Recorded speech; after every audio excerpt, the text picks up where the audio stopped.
Welcome to day 2 of the research proposal challenge. In this video, I will talk about finding the right research topic. You scroll through many topic ideas and you look frustrated. Too many choices to make. Choosing a research topic can feel overwhelming. The wrong topic can make your research journey painful, but the right one can make it exciting and impactful.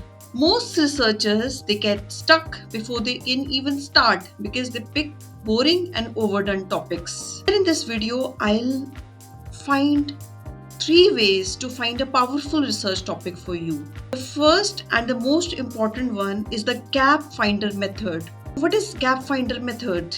We look at the recent studies and find the gap, what's missing in the literature review. After we have identified the gap, we see our passion according to it. So second is the passion impact test. We should choose a topic that excites us. If we don't care about the topic, staying motivation can become hard.